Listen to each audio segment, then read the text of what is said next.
Imagine landing on another planet and stumbling across what looks like a knight's helmet, just lying in the dust. That's exactly what NASA's Perseverance rover seemed to have found on Mars, a bizarre rock formation that could have been plucked straight from a medieval battlefield. The image, snapped by the rover's Mastcam Z camera, shows a jagged, pointed shape, eerily similar to armor worn by soldiers centuries ago. Of course, this helmet isn't metal, and no knights ever set foot on the red planet. But its strange form is a reminder that Mars still holds plenty of mysteries. Up close, the rock, nicknamed Hornflyer, is even stranger. Its rough, pitted surface and sharp angles are the result of natural forces, not blacksmiths. Geologists think it's volcanic in origin, slowly shaped over eons by Martian weathering, chemical reactions, mineral deposits, and relentless wind erosion. On Earth, such textures appear under very specific conditions, often involving heat, pressure, and water. The fact that something similar exists on Mars hints at a far more complex geological story than we once imagined. What really caught scientists' attention isn't the shape, it's the texture. The rock is packed with tiny spherical structures called spherules. These aren't decoration, they're the fingerprints of Mars's ancient past. On our planet, spherules can form when mineral-rich water flows through rock, leaving behind round mineral deposits, or during certain types of volcanic events. Their presence on Mars suggests that water once moved through this region, carrying dissolved minerals that crystallized over time. That possibility makes researchers sit up, because water, even ancient water, changes everything in the search for life. Still, the human brain can't help but see something familiar in this alien scene. It's a classic example of pareidolia, the mental trick that makes us spot faces in clouds or animals in rock formations. The helmet is just one of many Martian objects that have fooled our eyes. Perseverance has also found donut-shaped meteorites, rocks that look like avocados, and formations that seem to mimic bones or tools. These illusions spark excitement online, but they also highlight the challenge for scientists, separating what looks meaningful from what actually is. Pareidolia is more than just a fun quirk of perception. It can influence how we interpret otherworldly discoveries. On a subconscious level, our minds are constantly trying to make sense of the unfamiliar by comparing it to the known. In a barren alien landscape like Mars, where shapes and textures are unlike anything on Earth, it's easy to imagine that we're looking at artifacts or fossils. But in reality, the helmet is just the work of wind, rock, and time. The spherules embedded in this formation might be the real treasure. They offer direct clues about the environmental history of Mars, especially its relationship with water. Scientists studying similar formations from earlier Mars missions believe that these spheres could point to a time when groundwater seeped through the planet's crust.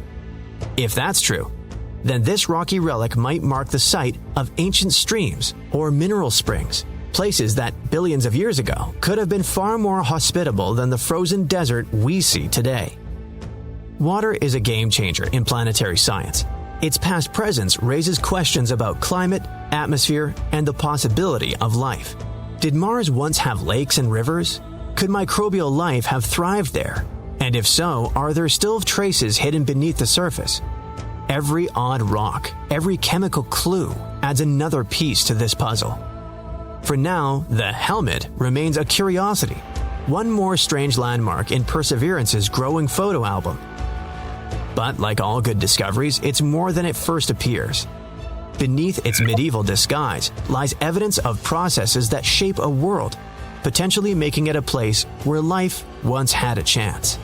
And that, more than any optical illusion, is the real story worth paying attention to.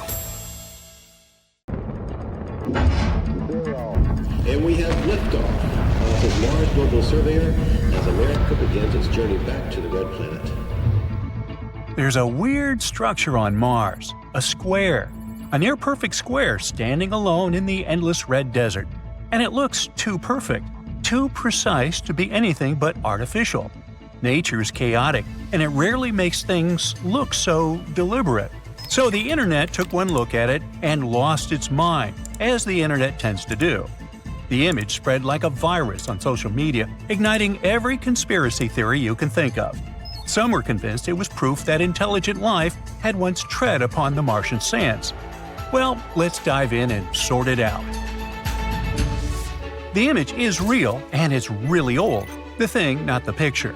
NASA's Mars Orbiter camera snapped it in 2001, capturing a tiny slice of Martian terrain, and there sat the square. Now, is that evidence for intelligent life? Well, Mars is an empty world now, a rust-colored desert. But once, long ago, it may have been something else entirely. A planet filled with roaring rivers, vast oceans, and thick clouds rolling across the sky. Now, in a world like that, life, if it ever had a chance, could have taken root. And there's a possibility it did. Scientists think that life could have existed on Mars in a short period from around 4.1 to 3 billion years ago. It could have started during the early era of Martian history, called the Noachian period, and lasted all the way to the late Hesperian period. Meanwhile, here on Earth, the first oceans were just forming. Life on our planet was just beginning, in the form of tiny bacteria in deep-sea hydrothermal vents. While Mars was already fully wet, on Earth, there were no plants or animals, just microscopic life trying to survive. So, Mars took the lead in the life game. It had a much thicker atmosphere, which could have trapped enough heat to keep water liquid. Valley networks, huge traces across the red landscape, show us the incredible story of rainfall, rivers, and lakes. Huge asteroids were still hitting Mars at the time, and they could have brought organic molecules with them. But if that's true, what happened, and where did life go? A recent NASA study suggests that the answer is more complicated than we thought. Astronomers believe that something drastic happened to Mars, like boom, and its cozy climate was gone, its atmosphere thinned. Without a strong magnetic field like Earth's to protect it, solar radiation stripped away the air, leaving Mars cold and dry. The ocean simply evaporated. Some of the water escaped into space while the rest froze underground or became locked in polar ice caps. Today, all that remains is a ghostly memory, dry channels and salty mineral deposits. But it looks like the transition wasn't sudden at all. It was slow and gradual. The planet was changing from wet and warm to cold and dry over millions of years. In fact, Mars kept its ocean even after the temperatures dropped to freezing. Some parts of Mars, especially the northern lowlands, might have remained wet for many, many centuries. Shouldn't the water freeze when it gets below 32 degrees Fahrenheit? Well, yeah. But there are many reasons why this miracle happened, like Mars's thick atmosphere and warm water traveling through currents. And during that time we mentioned before, from Noachian to the late Hesperian, life could have found a way. Microbes on Earth thrive in some of the harshest places, beneath Antarctic ice, in deep sea vents, in toxic volcanic lakes. Hey, life doesn't care. So these times in Martian history would be amazing for it. But don't be mistaken, Mars was never a paradise. Even during its cozy times, it wasn't as lush and green as we might imagine. In its early days, Mars was something more extreme, something closer to the young Earth. During the Noachian period, it was warm yet wet. Then, the climate shifted into the Hesperian period. Oceans were stretching across the northern lowlands. Temperatures dropped, and snow piled high, forming massive glaciers in the south, transforming the planet into an icy world. Finding microscopic life at that time is possible, but an intelligent civilization? That's less likely. The square that went viral isn't evidence for intelligent life yet, and here's why. First things first, people freak out because nature doesn't make straight lines. But that's not really true. Actually, nature does it all the time. For example, here on Earth, we have the Giant's Causeway in Northern Ireland, a beautiful field of hexagonal basalt columns. These are completely natural. They're formed by volcanic activity. There's also the Devil's Tower in Wyoming. Hey, remember it from the Close Encounters movie in the 80s? That's a symmetrical rock formation, and it was created by erosion. However, if we looked at these things from space, they'd look artificial. So, what is the square? How about a fracture pattern in the rock or some terrain that's broken apart along straight lines due to stress? This happens on Earth all the time when rock expands and contracts over time. And on Mars, the surface is just constantly battered by meteors, winds, and extreme temperature shifts. No wonder rock would get stressed. What happens here is another case of pareidolia. It's our brain's favorite thing, to spot patterns in something random. Hey, we evolved like this. So sometimes we might look at natural objects and see insane stuff. Faces on trees, animals and clouds, shapes, and so on. Besides, NASA has been photographing Mars for decades. We have high-resolution images of craters, mountains, valleys, riverbeds, everything. Wouldn't an ancient civilization leave us, well, something better than some square-like rock? Even though things erode over time, we'd find more signs, roads, foundations, artifacts, ruins, or at least something. Though, to be fair, we do see something. The square wouldn't be the first time Mars has played tricks on us. Over the years, we've spotted everything, from tunnels to carved faces, even Bigfoot. Or this doorway, for example, a perfectly cut rectangular opening. That's what people saw when NASA's Curiosity rover sent back an image of the East Cliffs on Mount Sharp. It's almost like an ancient passage leading deep into the surface. You just need to go in and find some fantastic underground base. Well, NASA decided to take a closer look at it. It turns out it's just 12 inches tall and 16 inches wide, the size of a dog door. That's because what we're looking at isn't a doorway, but an open fracture, a break in the rock that happens naturally over time. These kinds of cracks are extremely common, both on Earth and on Mars. They form when bedrock is stressed, expands, contracts, or gets eroded by wind and time. If you walk through a desert here on Earth, you'd see plenty of similar shapes. Canyons, cliffs, and even boulders have fractures that, from the right angle, might look like doorways. They're just not getting photographed by NASA. Also, the straightness of lines turns out to be just a trick of perspective. If you zoom out, you'll see that it's just one small break in a much bigger rock formation. Or the infamous Cydonia face. The photo was taken back in 1976 by NASA's Viking 1 orbiter when it was scanning Mars. In the region known as Cydonia, it captured what looked like a massive humanoid face, a rocky formation about 1.2 miles long. And this one face inspired books, documentaries, movies, and podcasts. But when NASA's Viking orbiters first took pictures of Cydonia, the cameras weren't super advanced. The image of the face had a low resolution and made the details fuzzy. NASA's later missions had far better cameras, and when Mars Global Surveyor revisited Cydonia in 2001, the truth was undeniable. The face was just a hill, a lumpy rock formation with ridges and depressions carved by wind and erosion. And in 2006, during another mission, a colored image with insanely high detail was made. No traces of face left there whatsoever. That's another pareidolia trick for you. Now, Mars has plenty of secrets left to uncover, but they will be related to its fascinating history, not some secret ancient civilization.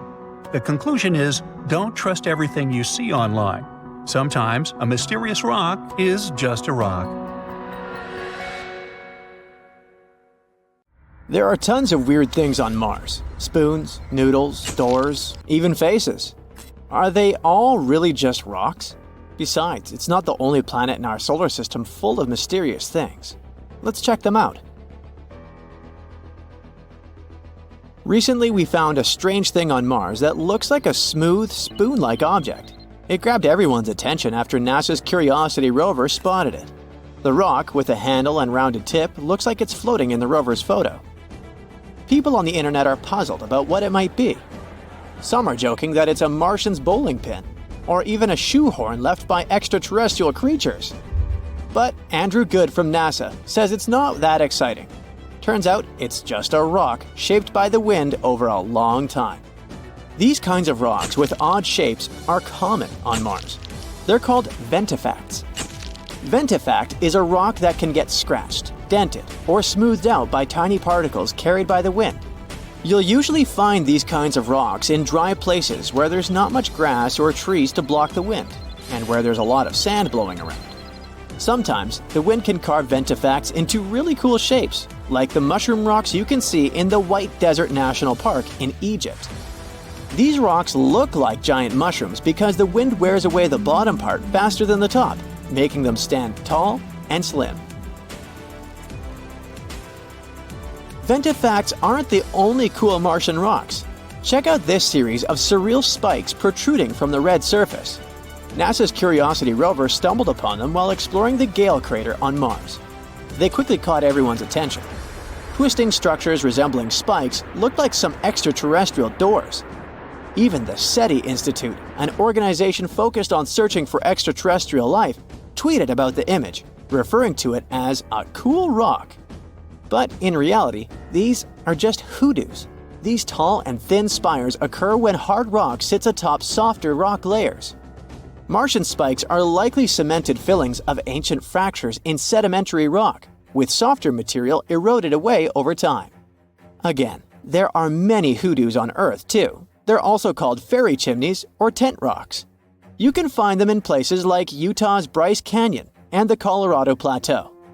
NASA is excited about these weird structures because they can help us learn more about the history of the Gale crater.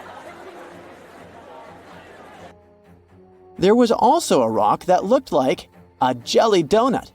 We called this rock Pinnacle Island. It was spotted by NASA's cameras. However, just 4 days earlier, it was nowhere to be seen. So how did it magically disappear? In a very anticlimactic way, it was kicked up by one of Opportunity's wheels as it traversed the Martian terrain. But there's still some mystery surrounding that jelly donut.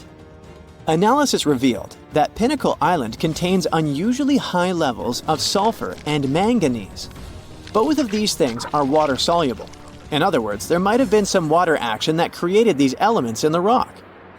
So this tiny thing suddenly caused a lot of drama, and an entire lawsuit against NASA. It claimed that the agency failed to investigate a possible fungus growing on Mars. Jelly donut fungus.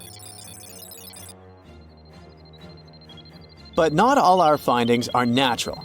Another puzzling discovery was this thing the Perseverance rover spotted. It's something that looks like tangled spaghetti or string. Just like the donut, this mysterious object showed up in a rover camera image and then vanished from the sandy ground in several days. It turns out that it could be debris from the rover's landing system. Perseverance landed in the Jezero crater in February 2021. It had a rough landing and accidentally scattered debris around. Some of these debris pieces have been showing up in the rover's images for a while now. The string-like object is likely a piece of shredded Dacron netting, which is a type of fiber used in thermal blankets. These blankets help regulate equipment temperatures during the super hot process of landing on Mars. It probably underwent significant unraveling and shredding due to strong forces during the landing. Thermal blankets lost a bunch of stuff back then. For example, this shiny foil piece spotted in June. The rover found it on a rock. What's remarkable is how far some of the debris has traveled. The rover landed about 1.2 miles away from where it's currently exploring.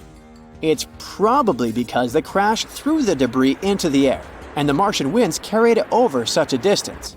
Mars is known for its strong winds, which can move lightweight objects.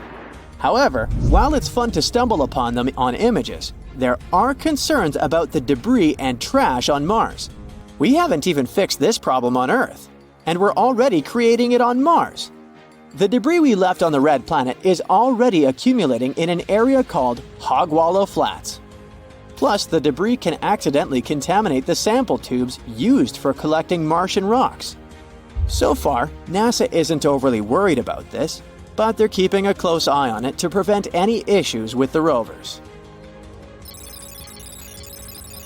Now, how about not things, but animals?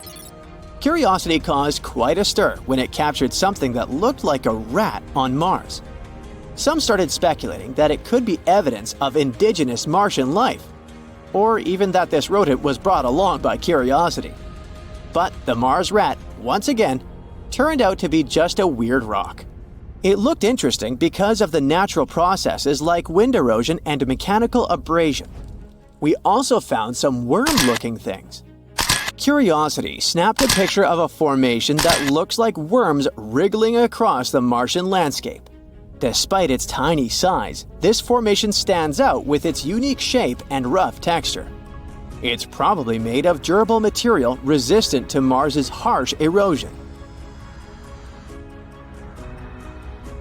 And finally, our top mysterious finding is the face on Mars.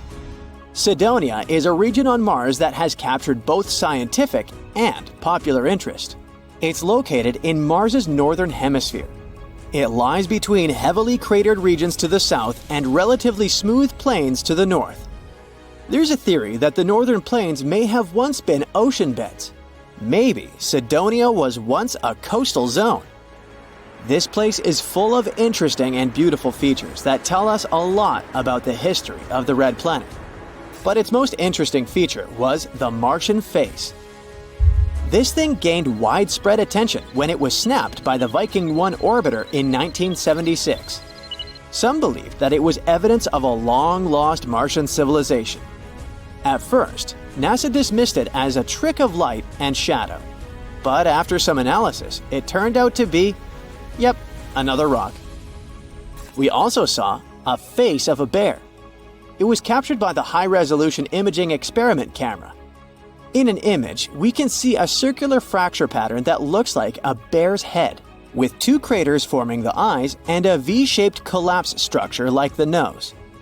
The head likely formed because something heavy settled on top of an old hole in the ground. This hole was filled with either lava or mud.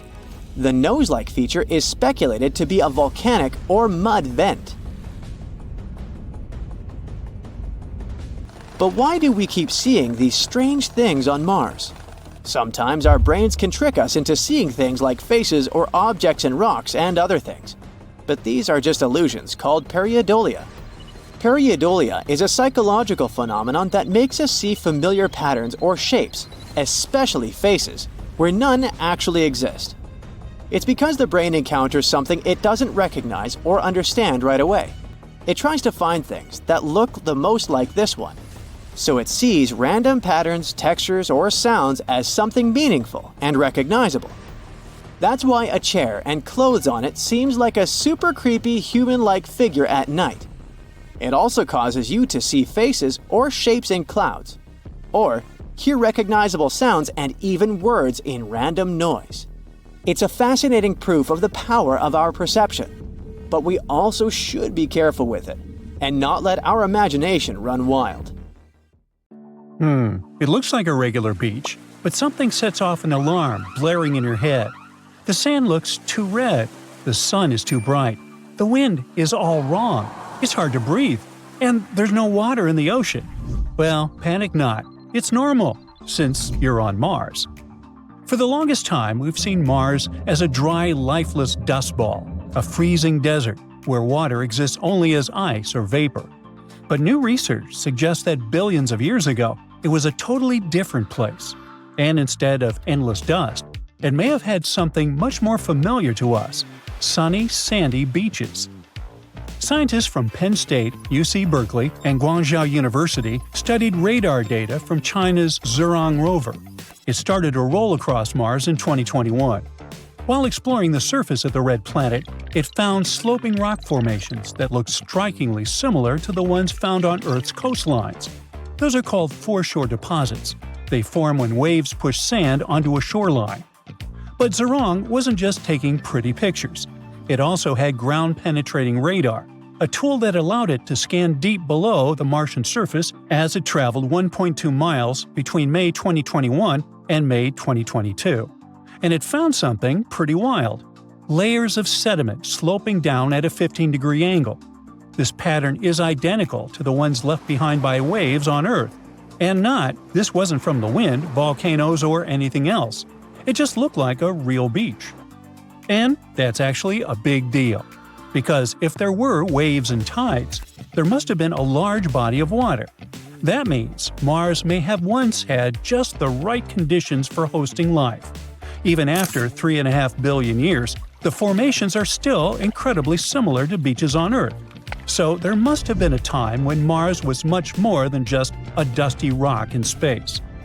After revealing this shocking news, Zhurong's radar scanned 260 feet deep into the ground, discovering sediment layers. They once formed along a path perpendicular to an ancient shoreline, the one that likely existed 4 billion years ago. At the same time, it might not be all that surprising. Back then, Mars wasn't the dry, frozen wasteland we see today. It had a thicker atmosphere, a warmer climate, and plenty of liquid water. And I'm not even talking about some tiny puddle. Beaches don't form without a massive body of water. For waves to shape the land like this, there had to be rivers flowing into a vast ocean. Powerful currents had to be moving sand around, and water had to stick around for a long time. This couldn't be just a brief wet spell. It was a period where Mars was hydrologically active for millions of years, potentially being a place where life could have thrived. This discovery gives even more weight to one theory. It has been puzzling scientists since the 1970s. That's when NASA's Viking spacecraft snapped images of what looked like a shoreline wrapping around Mars's northern hemisphere. But there was a problem. The shoreline was all over the place, with elevations varying by up to 6 miles. Wow, which is nothing like our flat, mostly consistent shorelines we see on Earth. This difference made scientists doubt that a Martian ocean ever existed. For years, scientists have been trying to crack this mystery. In 2007, they suggested that Mars' rotation actually shifted billions of years ago. As the planet's massive Tharsis volcanic region grew, the planet's spin axis tilted, warping the surface. It could explain why the shoreline is so uneven today. In other words, what once was a flat and level landscape got distorted over time. Interestingly, Mars has been dropping hints about its watery past for years. Curiosity found ancient ripples in Gale Crater. There were signs of a long-gone lake. Perseverance is currently studying a fossilized river delta in Jezero Crater. Now, with Zhurong's evidence of an ancient ocean, it all comes together. Small lakes? Check. Rivers? Check. A massive ocean covering the northern lowlands? Quite possibly. Zhurong's mission wrapped up in May 2022 after dust blocked its solar panels, but future missions could still explore those ancient shoreline deposits. Scientists might send new missions to drill deeper into the ground to retrieve samples. Or we could use better radar to map Mars' subsurface in more detail. There's a real hope to excavate those areas in the future and find even more clues about Mars' past. At the same time, NASA's Perseverance rover is already working hard in Jezero Crater collecting samples. Scientists hope that it will bring them back to Earth in the 2030s. While those won't include samples from the ancient ocean, they could still help us find out more about Mars's wetter history. For now, the discovery of ancient beaches on Mars gives us a peek into a time when the planet might have looked a lot more like Earth, with water, waves, and rivers. Now let's speak about the Perseverance rover that's still working on Mars in more detail. It has a special drill on its arm and uses it to scrape off the dust and top layers of rock, making small 2-inch wide circles in Jezero Crater. Once, one of its cameras took a close-up photo, and the image showed that the rock wasn't smooth. It was made of tiny interlocking crystals. The rover used 2 special tools to analyze the rock's chemistry. The results confirmed that the rock, named Rochette, was volcanic. It meant it formed from lava or magma, not from mud and clay, like scientists had expected from a former lake bed. Perseverance, also known as Percy, landed on Mars in February 2021, along with a small helicopter named Ingenuity. It is the most advanced rover ever sent to Mars, following in the footsteps of Curiosity, Spirit, Opportunity, and others. But Percy has a different mission. While older rovers mainly studied Martian rocks and climate, Perseverance is searching for signs of past life. Scientists chose Jezero Crater because it looks like it used to be a lake where tiny life forms could have lived. The rover drills, scrapes, and collects rock samples to study with its science tools. It also saves some samples to bring back to Earth in the future for even closer study. Perseverance has found some surprising things on Mars. Scientists studying the data it sent back have discovered that Jezero crater has changed a lot over time. Long ago, this area had flowing lava, a lake that lasted for thousands of years, rivers that carried mud and sand, and even massive floods that brought in rocks from far away. It means that Jezero's history is more active and unpredictable than scientists expected. This definitely made it harder to find the sedimentary rocks they were looking for. But it has also revealed new places where ancient life might have existed. Another exciting discovery is that every rock Perseverance has studied so far contains carbon-based materials, the same stuff that life on Earth is built from. NASA's Perseverance rover also carries a special tool called MOXIE, which has managed to make oxygen from the carbon dioxide in Mars' atmosphere for the first time.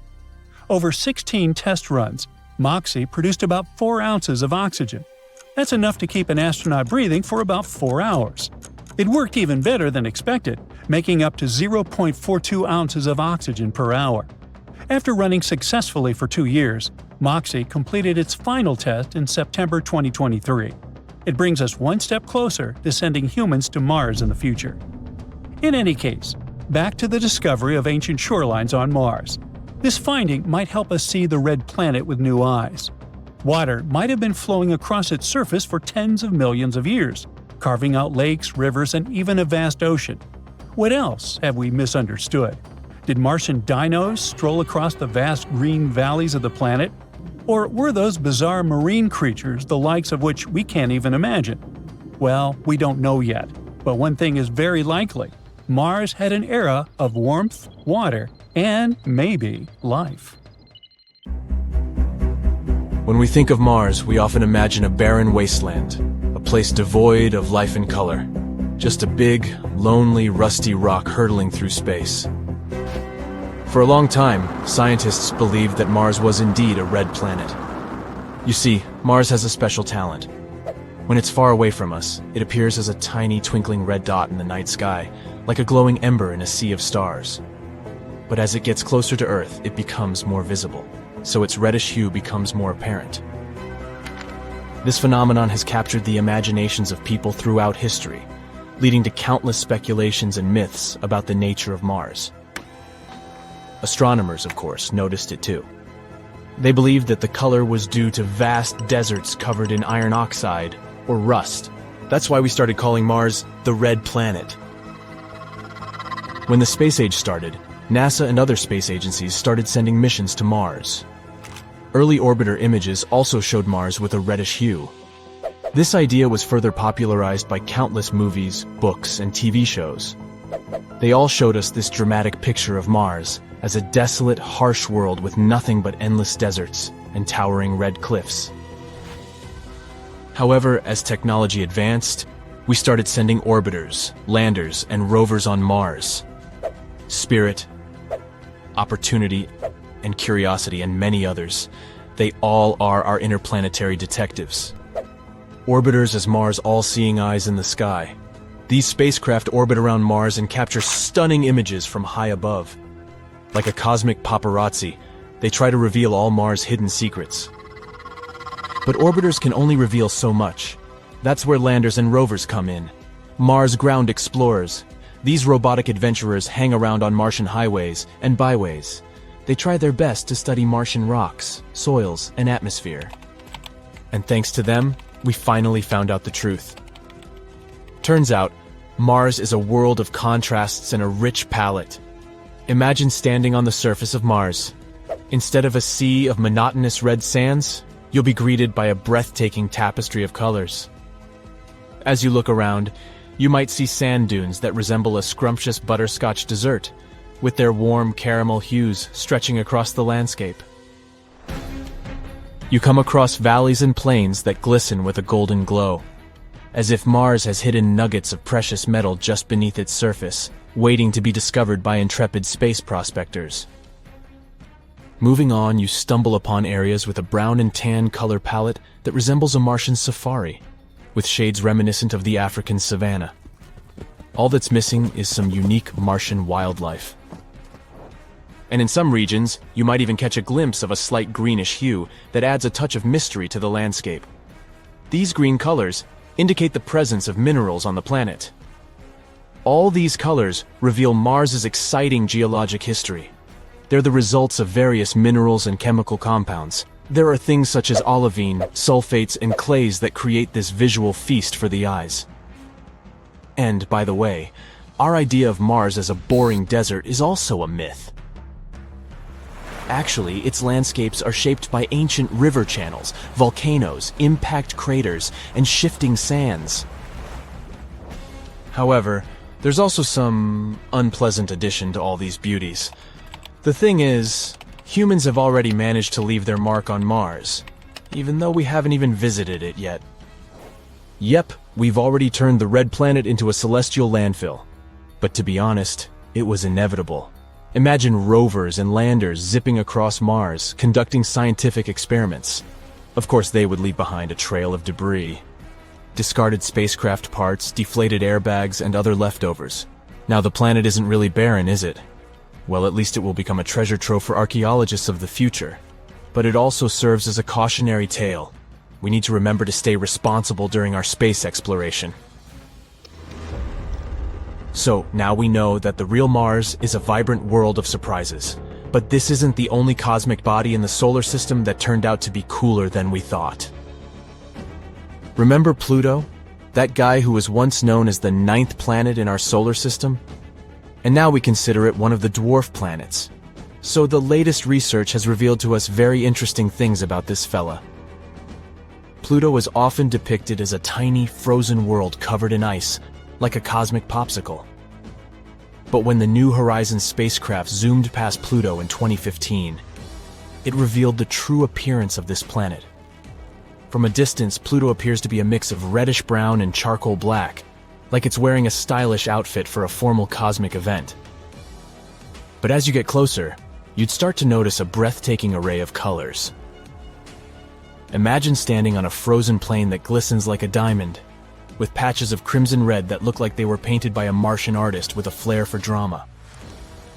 Nearby, you might spot patches of charcoal black, giving the landscape a moody and mysterious vibe. As you continue your exploration, you might come across regions that are a stunning blend of orange, yellow, and white. And if that wasn't enough, you might also encounter icy mountains that shimmer with a hint of blue, creating an otherworldly glow that would leave you awestruck. Also, it turns out Pluto isn't just a simple frozen ball, but a dynamic world with beautiful mountains. Pluto's tallest mountain is called the Tenzing Montes, and it's about 20,000 feet tall, almost as big as Everest. It's like Pluto wanted to show off and prove it's not just a runt in the planetary neighborhood. The dwarf planet's surface is also dotted with vast icy plains that are as smooth as a skating rink. It's like Pluto is inviting us to strap on our ice skates and glide across its frozen surface. But the real kicker was when New Horizons discovered that Pluto has a heart-shaped region on its surface made of icy plains called Tomball Regio. Who knew this little planetary oddball could have so much love? Or let's take Saturn's moon Titan, for example. What we used to imagine about Titan was just the tip of the iceberg. This guy has also revealed itself to be a celestial wonderland. In the past, we thought Titan might be a barren and desolate moon, perhaps covered in a monotonous layer of rock and ice. But boy, were we wrong. Titan has turned out to be one of the most intriguing and diverse bodies in our solar system. First of all, forget about the dull grays and browns. Titan's surface is actually draped in a thick haze that creates an ethereal orange glow, like a mystical mist that adds an otherworldly touch to the landscape. Titan also has lakes, rivers, and even seas. But hold your horses, we're not talking about water here. This moon is too cold for liquid water to exist in its frigid atmosphere. Instead, its lakes and seas are filled with liquid hydrocarbons, like ethane and methane, which act as the main liquid on this moon. Imagine standing on the shores of a lake, looking out at the liquid methane gently lapping against the rocky coastline, with a hazy orange sky above. It's like a surreal blend of Earth and extraterrestrial worlds, all rolled into one. And finally, Jupiter, the largest planet in our solar system. It has often been depicted as a vibrant orange planet with swirling red and brown bands. However, in reality, Jupiter's atmosphere isn't orange. It's rather dominated by shades of red, orange, brown, and white. NASA's Juno mission has provided us with stunning images of this planet. In these photos, we can see cloud patterns, massive storms, and a complex system of belts on Jupiter. Turns out, it's more breathtaking and diverse than we had imagined. So there you have it, space explorers. Seems like our imaginations can be way off when it comes to the breathtaking beauty and diversity of the cosmos. So the next time you gaze up at the night sky and imagine what those distant worlds might look like, remember that reality can be even more astonishing than our wildest dreams. Of all the creatures on our home planet, this could be the only animal that could survive harsh conditions on Mars. The tardigrade. These fellas have another name because of their unusual looks: water bears or moss piglets. They live literally everywhere across the globe, from coastal dunes to mountains, from the lush Amazon rainforests to the barren landscapes of Antarctica. Some live on land, but tardigrades are creatures that need water around their bodies to enable gas exchange and generally stay hydrated. That's why they prefer soil, moss, or leaves covered with a layer of water. And since they're aquatic creatures, they usually choose freshwater bodies like lakes, rivers, and ponds. You haven't come across these cool animals before because they're only 0.02 inches long. You can barely perceive them with the unaided eye. But since they're virtually immortal, we can assume they've developed some amazing survival tactics. If we loaded them in a tiny spaceship and sent them to Mars, they'd be a little shocked at first, especially because of the temperature. Sure, they can live through a wide range, even going below minus 458 degrees Fahrenheit and up to 302 degrees Fahrenheit. And Mars might seem like a very hot planet when you see it in pictures, but the temperatures there are actually low, way lower than on Earth. I mean, it's farther from the sun and has a thin atmosphere, so temperatures there can drop to minus 200 degrees Fahrenheit or go up to 70 degrees Fahrenheit. On Earth, the lowest temperature was recorded in Antarctica. It was minus 128.6 degrees Fahrenheit, while the highest occurred in California, 134 degrees Fahrenheit. Tardigrades are also pretty resilient when it comes to strong pressure. They can take one that's 6 times bigger than the pressure at the bottom of the ocean. Now, for every 33 feet you go down below the surface, the pressure doubles. So, at a depth of 2.4 miles, the pressure is 380 times greater than at the surface. And in the very deepest parts of the ocean, it can be 1,100 times greater. The pressure on the red planet is about 6 times stronger than in the ocean depths. So I guess it's a little bit too much. It would be hard for these little creatures to adjust to such conditions. They would have to evolve through the next few generations to become even more resilient so that they could enjoy their time on Mars more. The food could be one of their main problems though. Some tardigrades mostly eat plants like moss, algae, or some flowering ones, and they like them served with a portion of bacteria.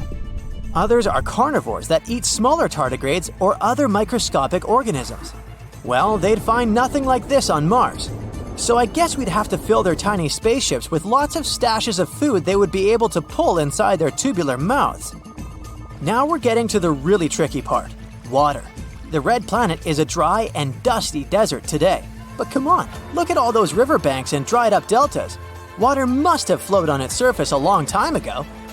It's hard to understand where it all went, but it's highly possible most of the ancient water ended up trapped within minerals on the planet's crust. Some older research suggested that most of this water had escaped into space when the sun's radiation had ruined the atmosphere of Mars. But a new study has shown that only a little bit of water escaped, while most of it is still there, hidden and waiting for us to discover it. Also, a few years ago, researchers found signs of hydrated minerals on the slopes of the red planet, where they saw mysterious darkish streaks that seemed to flow. It mostly happens during warm seasons, since they fade when it gets cooler. These downhill flows could be evidence of real liquid water on Mars. Scientists have discovered some minerals that confirm this idea too. These minerals can lower the freezing point of water like salt does on icy roads. That's why scientists think there might be a shallow underground flow of briny water that causes these streaks. Tardigrades probably have excellent instincts, considering they can survive even in the toughest conditions, so they'd probably find water on Mars way before us. But even if they didn't do it right away, they would still have their tactics to stay alive for a while. If this creature loses 99% of its water content, it can survive by pausing most of its vital functions. It can remain in such a state for a couple of years. Tardigrades can absorb extremely strong impacts that would easily crush other animals, including us. They can withstand radiation levels so high that they could destroy a human. And even if we do send tardigrades to Mars one day, that won't be their first trip to space. In 2019, a spacecraft went to the moon, carrying thousands of tardigrades, the first lunar library, human DNA samples, and a DVD-sized archive that contained 30 million pages of information. The idea was to create archives of all the knowledge the human race had collected. But seconds before the spacecraft had to land, the mission control lost contact with it, and it crashed into the surface of the moon. The team was wondering what was going to happen with the spacecraft's cargo. After lots of discussion and analysis, they assumed that the library had survived, and even crazier, perhaps tardigrades had too. They were in this dehydrated kind of dormant state, so they shriveled up into tiny balls. They lowered their metabolism and expelled most of the water from their bodies, waiting for a better environment where they could be their best selves once again. These creatures can stay like this for decades and survive extremely harsh conditions. And this wasn't the first organized tour to space for tardigrades. In 2007, a team of scientists sent a group of these tiny water bears to orbit our home planet on the outside of a rocket for 10 days. They did pretty well, considering that when the rocket got back to Earth, 68% of these creatures were alive. Scientists don't put all their hopes only on these water bears. They keep testing if there are some other life forms that could survive on the red planet. They did an experiment called Biomex on the International Space Station. They took tiny organisms such as algae, bacteria, and other similar creatures and kept exposing them to really tough conditions in space for 18 months. This means things like huge changes in temperature, extreme radiation, and vacuum. The amazing part is that many of these tiny life forms survived these harsh conditions and came back to Earth as true space heroes. So they could probably deal with the hardships of living on Mars. Scientists studied archaea as well. Those are tiny ancient microorganisms that have existed in salty seawater on our planet for more than 3.5 billion years. Some of their relatives from the Arctic also survived in space-like conditions. But life on Mars doesn't have to be a whole new thing. Billions of years ago, the red planet might have been a bit like Earth. It most likely had water, and that's one of the key ingredients for life. Scientists believe tiny organisms called methanogens might have thrived there. They were hiding beneath the surface to stay safe from harsh radiation. These organisms could have breathed in hydrogen and carbon dioxide, exhaling methane gas. But as they gobbled up hydrogen, which was a powerful greenhouse gas back then, they might have cooled the planet too much. So it's possible these ancient microbes are still somewhere there, trapped in ice deep below the surface. They could be in a sort of deep sleep, waiting for better conditions to wake up, or some new cool friends from Earth.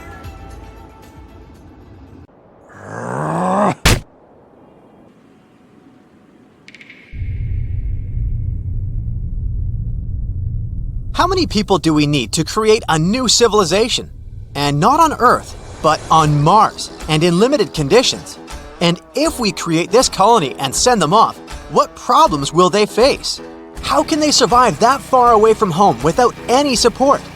A recent scientific study sheds light on these questions, so let's take a look at it. Alright, so you want to colonize Mars, right? Well, it's not an easy task. Mars is the 4th most distant planet from the Sun and the 7th largest in the solar system. This lonely red guy is very similar to our Earth. Moreover, before it became a boundless desert, it could well have even looked like Earth now. Millions of years ago, there was water, oceans, plants, and who knows, maybe even life. It would be nice to put all these cool things back there. No wonder we've been talking about colonization of this planet for a very long time. Now, SpaceX claims that their proposed interplanetary spacecraft could deliver 100 people to Mars. The owner of the company, billionaire Elon Musk, talked about creating a fleet that could provide a constant flow of resources to Mars. But how realistic are all these fantasies? Actually, not very much. Before sending people to Mars, we need to solve a number of issues. For example, the incredible radiation exposure, toxic soil, low gravity, low temperatures, and all sorts of other nasty things. And this is just the beginning. It will take at least a couple of decades to create a vehicle that can actually successfully land on Mars and return back. But let's do a thought experiment and imagine that we finally decided to colonize Mars. How will things turn out? Recently, scientists published a new study on this topic. This study is called Minimum Number of Settlers for Survival on Another Planet. The author is Jean-Marc Salotti, professor at the National Polytechnic Institute of Bordeaux in France. His article was published in the Scientific Reports journal. As you might have guessed, the study was trying to find out how we could colonize another planet. How many resources do we need? How should this colony live? What kind of work should they do? And how long will it take? And, of course, exactly how many people do we need for all of this? Let's try to answer that. Now, imagine that we've moved into a wonderful future. Well, not really. A terrible future, actually.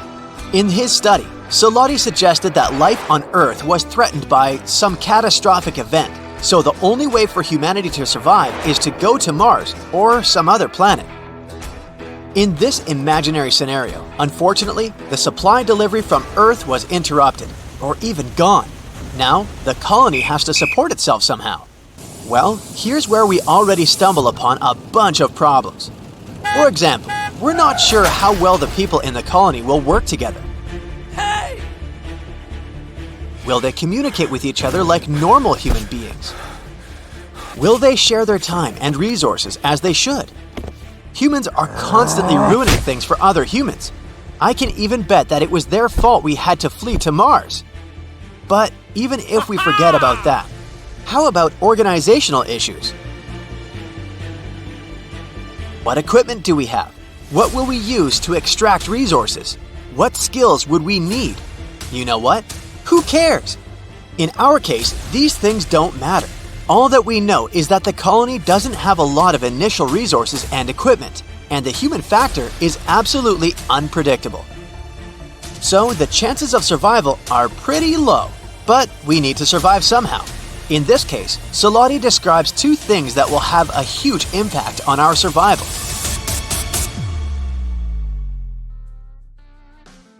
These things are essentially variables in a mathematical equation. The first one is the availability of local resources. Basically, it means water, oxygen, and all sorts of useful chemical elements. These resources should be somehow mined and easy to use. Fortunately, we're not starting from scratch. We already know a lot about Mars. What resources are there? How can they be used for life support, agriculture, and industrial production? The colony is lucky because all this has been studied at various seminars and published in reports and books over the past years. Thanks to this, we know what will be available to our colony. For example, we know that gases could be extracted from the atmosphere and minerals from the soil. On Mars, we could provide such things as iron, glass, and even organic compounds. The most important problem here is the service life of the equipment that our new Martians start with.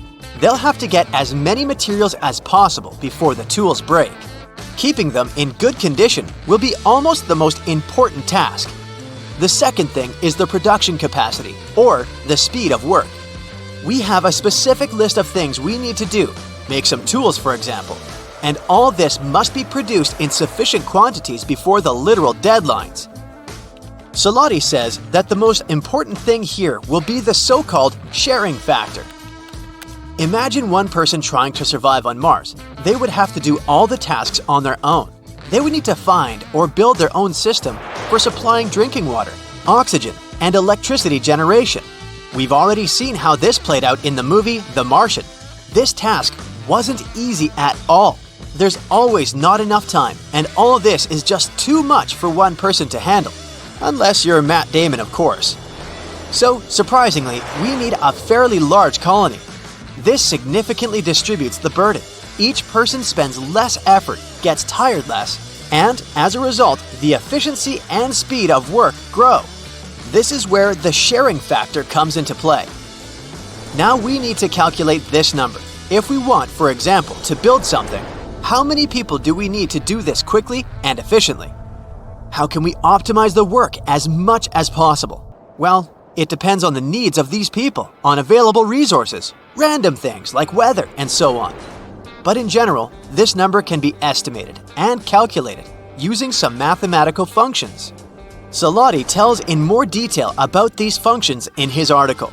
You can read it yourself if you're interested, but in general, he describes 5 areas that need to be taken into account when calculating this number. These areas are ecosystem management, energy production, industry, buildings, and the human factor. The human factor includes such things as the upbringing and education of children, sports, games, music, and so on. In the end, it all comes down to 2 things: how much time we have and how well the people in the colony will work with each other. So, what was the result of all these calculations? In the end, Salati found out that we would need at least 110 people to successfully survive on Mars. This is the minimal number needed to create a self-sufficient civilization. And it will be better if we don't take too many people with us. The more people we take on the spacecraft, the more difficult it will be to predict the results. After all, as we've already said, humans are always ruining things for other humans. So it's better to stick with about 110 people. Of course, this is a rough estimate, and there are a bunch of different assumptions and uncertainties, but even this number is already very useful. Now the scientists know how many people is a minimum for colonization of another planet. Colonizing other planets is a very complex issue, and it will take us a very long time to resolve it. It's very unlikely that we'll fly to Mars in the near future. This task may take several decades, or even a century. Therefore, the best solution would be to try our best to save Earth until we can begin to conquer other planets. It seems like NASA and China are each planning to send humans to Mars. Both space agencies have tentative plans to launch the first crewed missions by 2033, right when Mars and Earth are playing a game of tag. And that's not all. Other missions may happen in 2035, 2037, and beyond. The ultimate goal is to build a Mars habitat for future exploration and research. So, how are they going to do that? Well, let's find out. Now, traveling to Mars isn't as easy as hopping on a rocket. The distance between our planets can change a lot over time, ranging from around 35 million miles to 250 million miles. And even with our best technology, it takes 6 to 9 months just to get to the red planet. So, a round trip to Mars could mean spending 3 years away from Earth, dealing with extra radiation and floating around in microgravity. But NASA's Jet Propulsion Laboratory has some exciting news. Scientists have been working tirelessly to design a minimal architecture mission to Mars. They're thinking that 2033 is the perfect year to make it happen. So here's the deal. Every 15 years, the rocky planets, Venus, Mars, and Earth, align just right to create a cosmic sweet spot.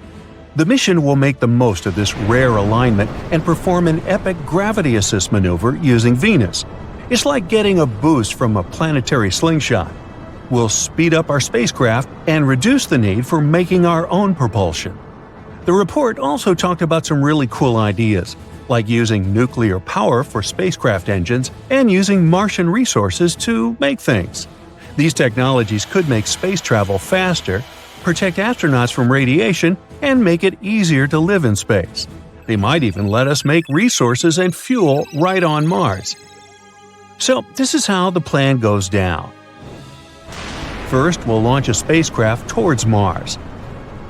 It'll spend around 30 days in high orbit, exploring and gathering valuable data. Then it's going to head back to Earth, also swinging by Venus for a quick visit. So this whole adventure will last approximately 570 days, which is just 1.6 years. And a shorter adventure means less exposure to radiation. Now keep in mind, this mission will focus on orbiting Mars rather than landing on its surface. It's just a stepping stone, paving the way for future landing missions. Just like Apollo 8 mission orbited the Moon before Apollo 11's historic landing. Landing on Mars by 2033 might be a bit too ambitious due to funding constraints, but who knows? If all goes smoothly, it could become a reality. Now for the coolest part. We don't need fancy new technologies or vehicles for all this. We'll make use of existing ones that are already in production or being studied for the Artemis Moon program.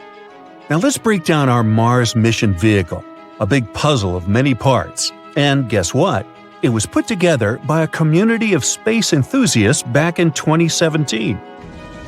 That's right, it wasn't the scientists who produced it first. But now, this isn't just some fantastic idea anymore. Most of these things are already becoming a reality, being made or planned by NASA. So let's take a look at this concept. First, we have the Orion spacecraft. This is the spaceship that will take the crew to the orbit around Earth and bring them safely back home. It's like a super fancy space taxi, and it might be the most powerful taxi to ever exist. It's combined with 3 powerful propulsion stages, and we're also using a special fuel that doesn't need to be ultra cold like in the movies. Next, there's the Earth departure stage. This is an important part of the mission. It helps us make a powerful thrust that sends us on our way to Mars. Then we have Mars transit habitat. This is where the crew will live and hang out during their journey to Mars. Like a cozy space house with all the things they need to be comfortable. And finally, the Mars orbit insertion stage. When we reach Mars, this awesome thing will help us slow down and enter its orbit smoothly. It's our maneuvering expert. Even the Mars transit habitat is being developed and might even be tested in a few years. That means we're on track to have the whole thing ready for our amazing Mars mission by 2033. In other words, it's all about working with what we've got and making it happen. Now, let's talk about the plan's timeline. Mid-2028, the action begins. First, we'll need to do a couple of test flights.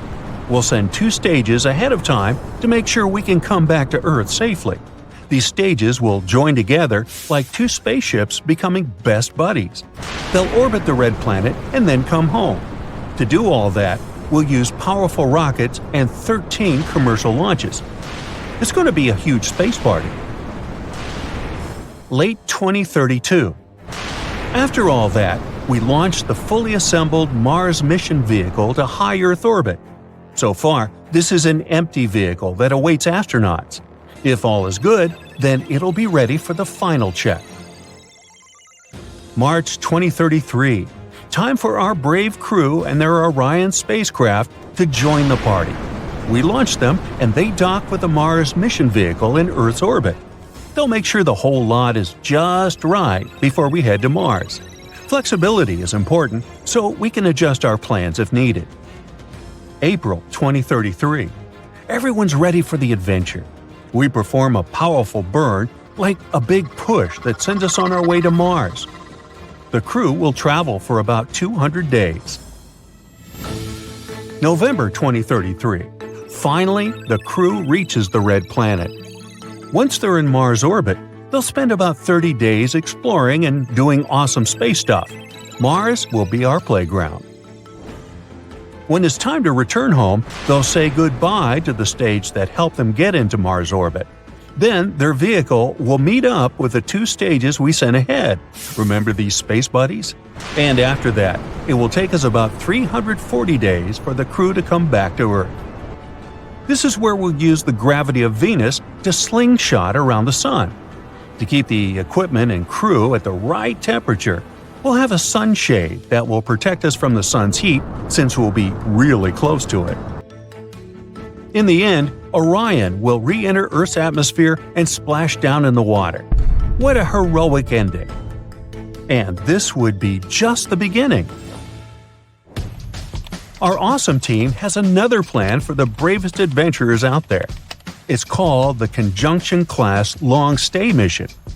It launches in April 2033 and lasts a long time, 950 days. That's more than 2.5 years, with 550 days spent in Mars orbit. It requires fewer launches from Earth, but has some different challenges, like spending more time in microgravity and dealing with increased radiation. So we'll need some real space heroes for this one. But of course, there are some major hurdles to overcome before we can make all this happen. Experts closely looked at NASA's Journey to Mars program and found that the plan needs some serious changes. There are a few high-risk areas, like life support systems for long missions, using solar power for propulsion, making oxygen on Mars, and so on. They're also worried about timelines, funding, and many other things. So, according to them, sticking to a deadline of 2033 might be impossible with the current plans and budgets. Even aiming for 2035 carries significant risks and possible delays. But hey, space exploration has never been easy, right? With realistic determination, anything is possible. Most likely, the idea of sending people to Mars will be realized before 2040. NASA is working on finishing the plan and details to make this possible. So, even though we still have some tough nuts to crack before we can make it a reality, the dream of sending humans to Mars is exciting. It's a thrilling adventure full of challenges, discoveries, and the spirit of human exploration. So, let's show the universe what we're made of. And that would be mostly carbon. We've been dreaming about life on Mars for a long time. Not only about growing potatoes there in the future, but also about all the potatoes that could have been there in the past. Has there ever been life on Mars? Recently, scientists have found something that could be evidence of that. Let's find out what happened.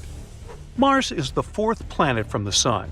A human hasn't set foot on Mars yet, but robots have set their wheels. The first spacecraft that visited the Red Planet were NASA Viking landers. They flew there back in 1976 and sent us a lot of interesting data. Back then, we didn't know anything about Mars. To us, it looked like a cold, lifeless desert. But since we're so similar, scientists began to wonder, has it always been like this? Or is it possible that once Mars used to be thriving and full of life? And in 2022, NASA's Mars rover Perseverance found something that could shed a light on this mystery. But first of all, what is Perseverance? Scientists have suggested that if there was life on Mars once, it's unlikely that it could simply disappear without a trace. It must have left some traces, perhaps underground, where they would be protected from radioactive solar tantrums and other nastiness. So we need to check the rocks. It's important to note that we aren't looking for life on Mars right now. There most likely isn't any. Instead, we want to look into the distant past of our twin planet. We're talking billions of years ago, when Mars could have been warm, green, and far from lifeless. In other words, we have to find dead microbes and various chemical compounds similar to ones on the Earth. This is the mission of our main character, Perseverance. It arrived on Mars in February of 2021. The spacecraft landed on the bottom of the 30-mile-wide Jezero crater, and after landing, it scooted over to the west, to the place that prompted scientists to choose Jezero for research. This place is a dried-up river delta, and this former river is already more than 3.5 billion years old. The Jezero crater itself was once a large lake. Yup, apparently there was life on Mars, and scientists have suggested that these places would be perfect as bodyguards of microbes.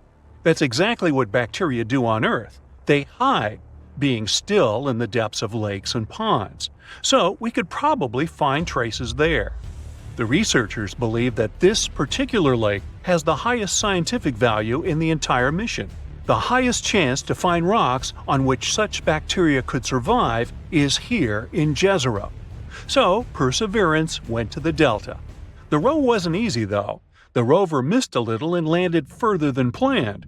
As one famous movie said, "This little maneuver's going to cost us 51 years." Fortunately, Perseverance took only 1 year, and on the way, it was able to explore Jezero a little. The rover uses a complex built-in tool to explore the world. The tool is called Scanning Habitable Environments with Raman and Luminescence for Organics and Chemicals, or just SHERLOC. Boy, NASA sure loves its acronyms. As the device approached the Delta, the signal of organic molecules became stronger. Soon, these signals were everywhere, and besides, they were the brightest that the scientists have ever seen. What does it mean? Elementary, my dear Watson. You know, Sherlock. It's time to dig. Since July 2021, Perseverance has drilled and collected 4 thin cores of sedimentary rock. The total number of collected rocks at the moment is 12. This is the first time in history that we're collecting something like this on another planet. These 4 cores were found on 2 rocks called Skinner Ridge and Wildcat Ridge. The first pair of cores, the ones from the Skinner Ridge, don't seem very interesting at first glance. They're quite close to what we can find in many places on Earth. However, if we look at them closer, we'll see that they're dotted with round grains of some dark material. These dark grains could have once been deposited on them by an ancient river, the same one that flowed into Jezero. It's possible that the river brought them from places hundreds of miles away from Jezero. And that's pretty cool. If we study these cores, we'll be able to learn even more about the far corners of Mars. Well, there are no corners on it, but you get the idea. Then, in April 2022, Perseverance did arrive at the Delta, and then scientists finally found what they were looking for. The discovery, to put it mildly, excited them. They found 2 more cores, which held organic substances. This pair was taken from the Wildcat Ridge. It's found very close to the Skinner Ridge, but the 2 rocks are quite different from each other. These samples are lighter in color and more uniform. Most likely, they're mudstone, an unusual rock similar to clay, but harder and unable to absorb water. They're also finer grain than the cores of the Skinner Ridge. Why does it matter? Because the finer the grains in the stone, the more likely it is that there may be some traces of a past life in it. On Earth, fine-grained stones most often lie on the bottoms of ponds and in similar places. There, they can preserve the remains of dead organisms and similar stuff for years. And this is exactly what we found on them. Additionally, according to scientists, there was more organic matter in these 2 cores than in any other place studied by Perseverance so far. It probably accumulated there while the lake was gradually evaporating billions of years ago. So, there really was life on Mars? Well, let's slow down a little. Organic substances are molecules holding carbon. And yes, on Earth, they're most often associated with life, but not always. Sometimes they can form as a result of other things. Therefore, we cannot say for sure whether there was life on Mars. We don't know if these molecules really remain from some Martian microbes, or if they're the result of some other things. But the discovery is still very significant. We have to literally keep digging this way. To learn more about this organic matter, scientists need to collect a couple more samples of fine-grained rock. It would also be great to study the material lying around these former reservoirs. Perseverance has already moved to another area, to a place with a beautiful name, Enchanted Lake. Now it needs to look for similar things there. It will also continue to study Lake Jezero. Eventually, Perseverance will climb to the top of the delta and then continue exploring ancient sites outside the crater. Sometime before the end of 2022, Perseverance will probably have 6 or more samples of the Martian cores. Unfortunately, its tools, though complex, are quite limited. This data alone won't be enough for us to get a complete picture. Therefore, NASA plans to send other spacecraft to Jezero in the coming years. Together with the European Space Agency, they're working on the next robotic mission, known as the Mars Sample Return. The name speaks for itself. These devices will arrive and take away all the test tubes from the old Prospector Perseverance. After that, these samples will be delivered to Earth, though not by Amazon Prime, and then scientists will be able to analyze them in advanced laboratories. However, all this will take a really long time. The launch of this mission is scheduled for 2027-2028, and the spacecrafts won't be able to return until 2033. But if everything goes well, it will be the first samples in history delivered to Earth from Mars. In other words, there's still enough space for research, literally. And yes, we don't yet know the true meaning of these finds. But that's why the entire mission was created, right? And who knows? Maybe in a few years we'll finally find out the truth about what happened on Mars billions of years ago. Ooh, check out the Martian! Made you look.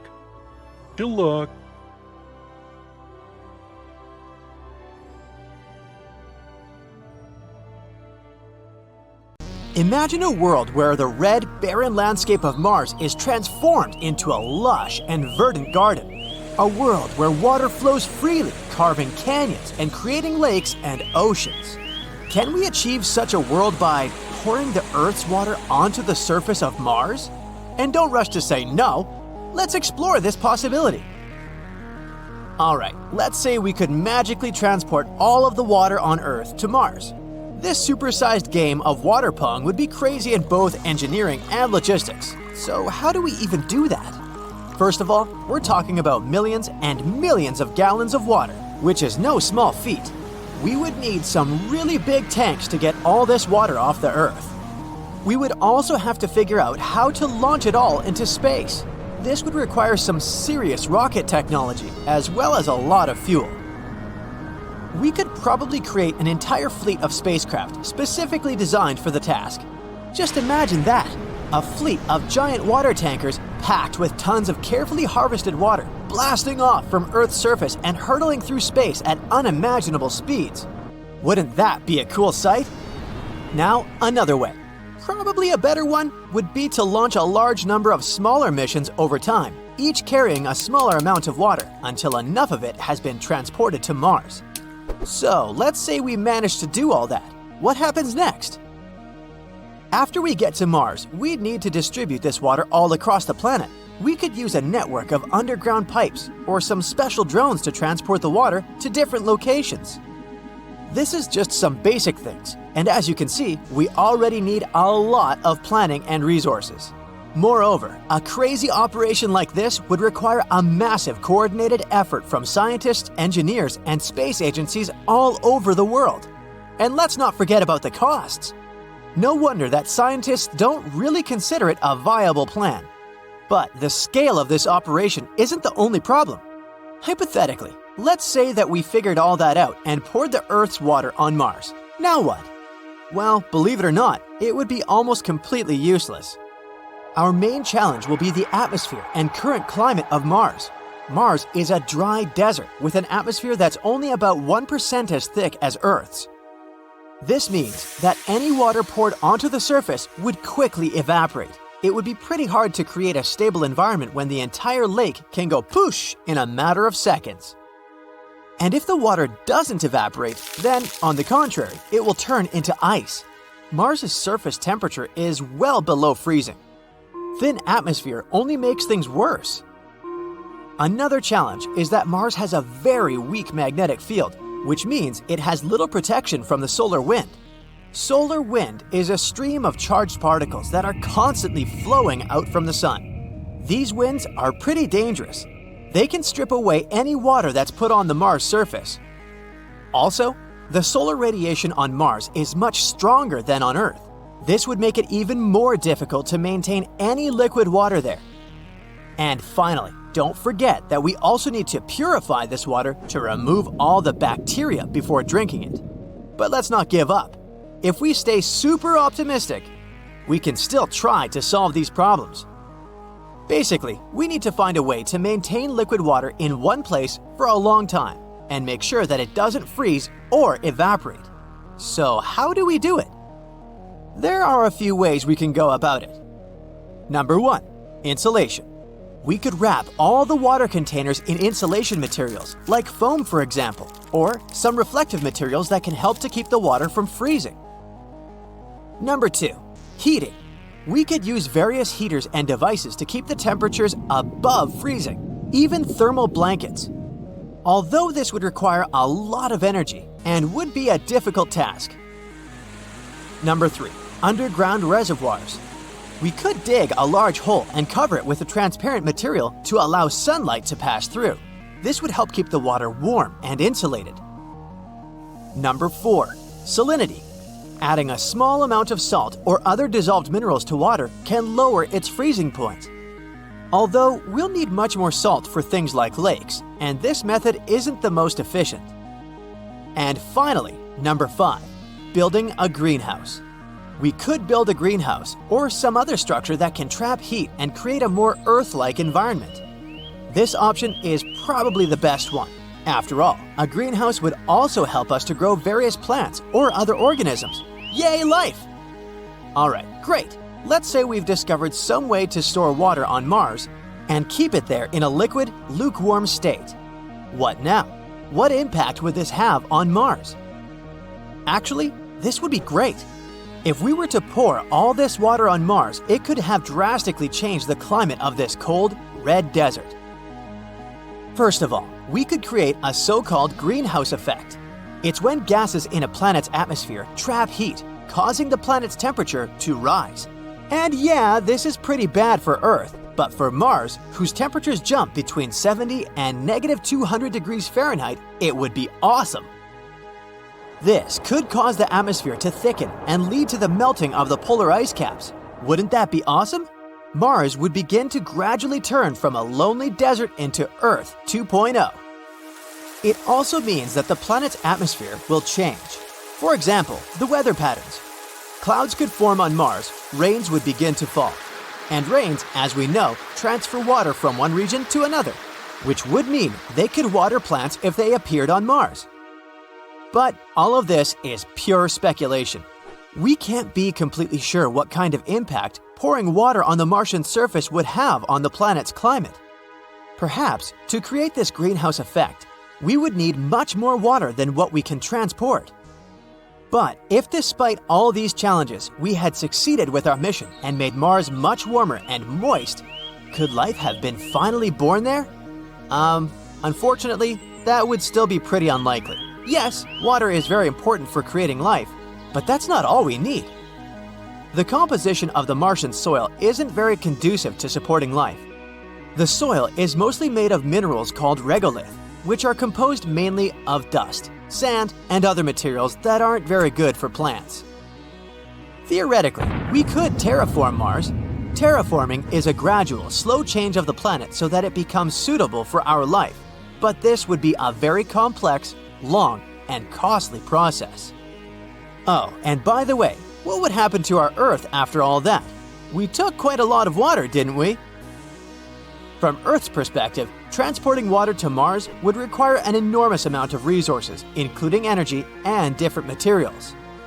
And the amount of water we'd have to spend would be staggering. The loss of such a large amount of water from Earth's own reserves could have a significant impact on our planet, especially in areas where water is already scarce. So basically, this is a really bad idea, no matter how you look at it. Yeah, it may sound interesting, but it's not a viable plan at all. It would require too many resources, too much money, and it wouldn't even be worth it. That's why scientists and space agencies don't consider this idea seriously. Besides, there are many other more realistic and achievable goals in the field of Mars exploration. For example, we can keep studying the planet's geology, atmosphere, and potential for past or present life. These studies would help us to find some resources that could support future human exploration.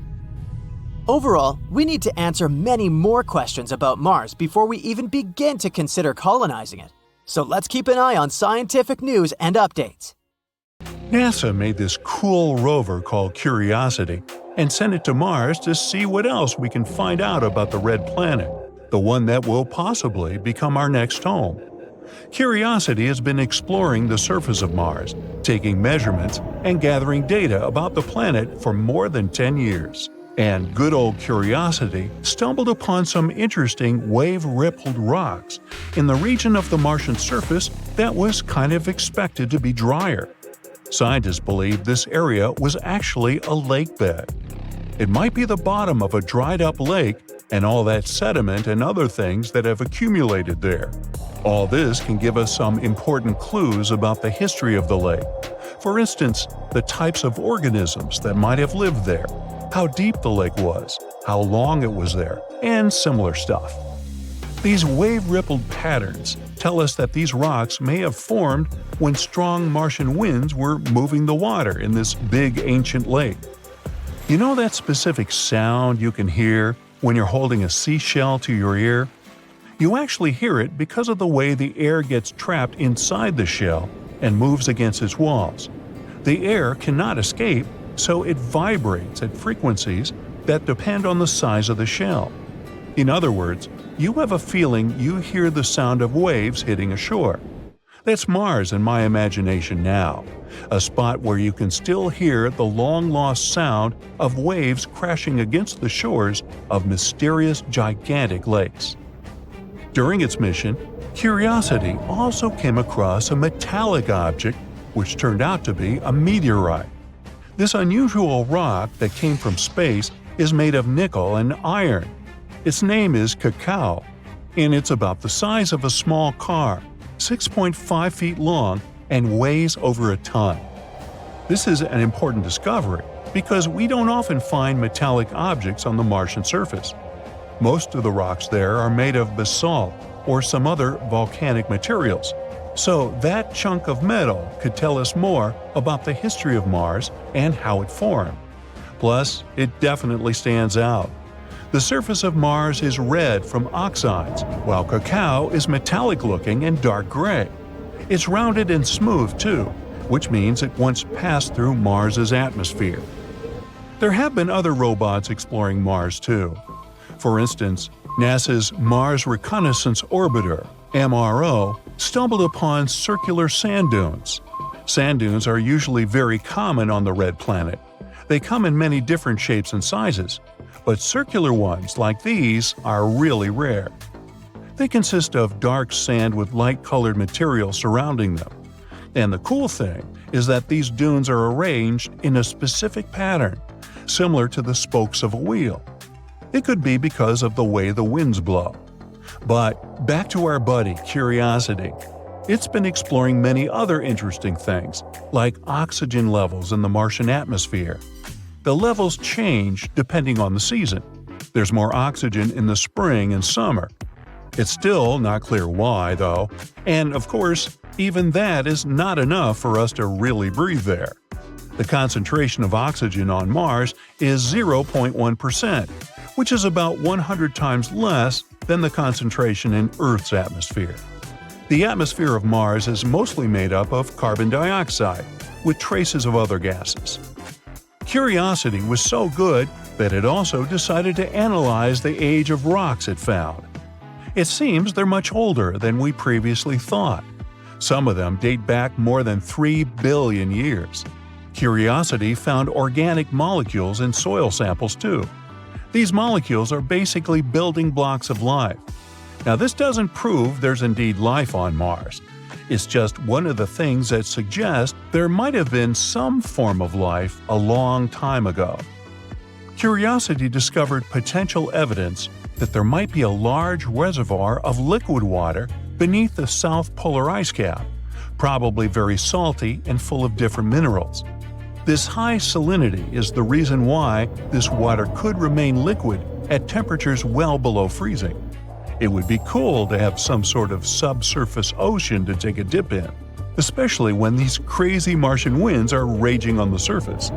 And it would be great to have something that would protect us from those insane radiation levels on the red planet. There are some pretty toxic chemicals and salts in the Martian soil, which can be really bad for humans. Astronauts could potentially end up being exposed to these toxic chemicals, either through direct contact with the soil or by inhaling dust that contains these salts. Also, these substances could be a problem for growing crops. This is a really big discovery for long-term missions to Mars, because astronauts would need to be able to grow their own food so they can survive while there. Another thing that favors the idea of potential life on Mars is discovering methane there. Methane is a very important finding because usually living organisms produce this gas. So, where did it come from if not from them? In reality, there are a few possible explanations for that. One is the geological activity of underground reservoirs. Another idea is that meteorites brought methane to the red planet. What's interesting is that levels of methane are higher in particular areas. So, yeah, I don't know about you, but I'll stick to the theory that it comes from living organisms. Now, it's possible that volcanoes on Mars are still active. We know there are many extinct volcanoes on the red planet, but we've never found enough evidence to prove that some of them are still alive. Scientists studied volcanic deposits and found out that some volcanoes could have erupted maybe 50,000 years ago. Before that, everyone thought the last eruption happened 3 to 4 billion years ago. If you could compress the geological history of Mars into just one day, this would be like having an eruption a second ago. So, you never know. There might still be magma bubbling in secret under the Martian surface. All the future generations that might end up building their life there could really have some fun. Mars turned into a cold and barren place that can't really support life over time. And one of the main reasons for that was losing its atmosphere. The red planet used to have a much thicker atmosphere, similar to Earth's. One major reason for that is its relatively weak magnetic field. Earth's magnetic field helps protect our atmosphere from the solar wind, a stream of charged particles that comes from the sun. Without this protection, Mars had nothing to help it confront this insanely strong force that eventually took away most of its atmosphere. Another factor that played a big role in the loss of Mars's atmosphere is its relatively low gravity. Because Mars has weaker gravity than Earth, it's easier for gas molecules to escape into space. So Mars probably used to be more similar to our home planet. But with its current thin atmosphere, it can't keep any heat, which makes it very cold and very complicated for us to explore. But maybe it's better for us that we didn't visit the red planet back in its old times. There's this story about an ancient megaflood that might have happened there. So yes, the red planet probably used to be a wetter and more hospitable place than it is today, with beautiful flowing rivers and amazing lakes, ponds, and other bodies of water. And some research showed evidence of large channels carved into the planet's surface. These channels are way bigger than any we previously found on the planet. They suggest this megaflood happened billions of years ago. Perhaps it happened as a result of different factors, like volcanic activity, melting ice, and the release of carbon dioxide from the planet's crust. The flood may have created some temporary pools of water, too. Hopefully, it will mean more interesting clues for finding traces of microbial life. How about that?